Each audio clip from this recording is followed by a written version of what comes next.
जिस इंसान ने आज तक कोई गलती नहीं की, इसने कुछ नया करने की कोशिश भी नहीं की।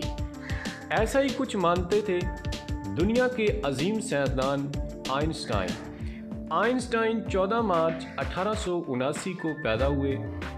उनके पैदा होने के बाद डॉक्टर्स ने कहा कि इसका सर आम बच्चों से काफ़ी बड़ा था, लेकिन उसका दिमाग दूसरे बच्चों से इतना तेज़ था कि आज तक कोई उसका मुकाबला नहीं कर पाया। 66 साल हो गए वो हमको छोड़कर चले गए, लेकिन आज भी साइंस उनके थीसिस के बगैर कमज़ोर है। तो यही वजह है कि हर कोई इसके दिमाग के बारे में जानना चाहता है।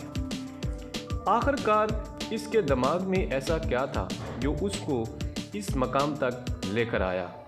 आज उन्हें दुनिया भर में ग्रेटेस्ट साइंटिस्ट के तौर पर जाना जाता है। दरअसल आम बच्चे पैदा होने के बाद 1 या 2 साल बाद बोलना सीख जाते हैं, लेकिन आइंस्टाइन 4 साल तक नहीं बोला था।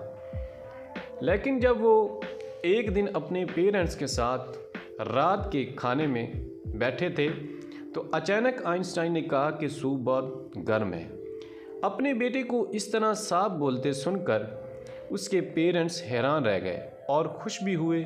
लेकिन जब बाद में आइंस्टाइन से कुछ कहा गया कि अब तक तुम कुछ बोलते नहीं थे, तो आइंस्टाइन ने कहा अब तक तो सब कुछ सही था।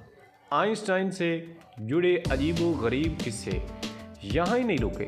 उनमें कुछ ऐसी आदत थी जो सुनकर हर इंसान हैरान रह जाता है। आइंस्टाइन को तारीख और फ़ोन नंबर याद नहीं रहते थे, यहाँ तक कि उनके एक साथी ने उनसे फ़ोन नंबर मांगा तो वो फ़ोन नंबर डायरी में ढूंढने लगे। ये देखकर उनके साथी अचानक बोले कि आप अपना फ़ोन नंबर क्यों नहीं याद रखते। तो कुछ ऐसी चीज़ों को भला कैसे याद रखूं जो किताबों में मिल जाए। यहाँ तक कि वो अपने जूतों के तस्मे भी नहीं बांधते थे और इनके फीते भी उनको बांधने नहीं आते थे। आइंस्टाइन को इसके टीचर भी अच्छा नहीं जानते थे, क्योंकि इसको साइंस और रियाजी के अलावा कोई मजमून नहीं आता था और इनमें फ़ेल होता था। 18 अप्रैल 1955 में वफ़ात के बाद डॉक्टर थॉमस हार्वे ने आइंस्टाइन की फैमिली की इजाज़त के बगैर आइंस्टाइन के दिमाग को निकाल लिया और वहाँ से भाग गया।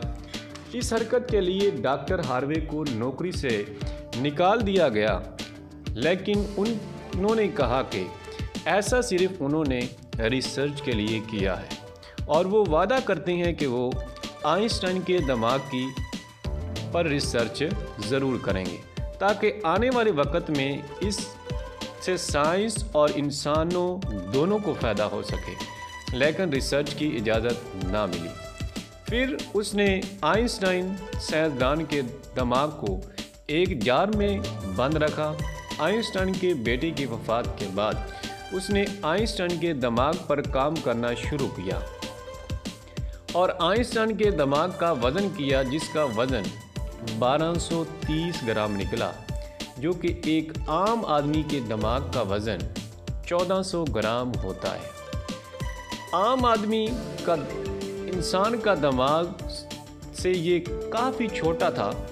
इसके बाद डॉक्टर हार्वे ने आइंस्टाइन के दिमाग को 240 यानी 240 हिस्सों में टुकड़े टुकड़े किया। उन टुकड़ों को दुनिया भर के मशहूर रिसर्चर के पास भेज दिया ताकि वो अच्छे से देख सकें कि आइंस्टाइन के दिमाग में क्या था जो बाकी आम इंसानों में नहीं था। और इसके बाद डॉक्टर हार्वे ने आइंस्टाइन के दिमाग के 1000 मैक्रोस्कोपिक स्लाइड बनाए ताकि आइंस्टाइन के दिमाग की अच्छी तरह से जांच हो सके। रिसर्च के दौरान ये पाया गया कि आइंस्टाइन के दिमाग में आम इंसान के दिमाग से ज़्यादा सेल्स थीं और इनके दिमाग में न्यूट्रॉन्स की डेंसिटी आम इंसान से 17% ज़्यादा थी। तो इससे ये मालूम हुआ कि इन खसूसियात की बुनियाद पर आइंस्टाइन दूसरे लोगों से ज़्यादा इंटेलिजेंट और एक माहिर साइंटिस्ट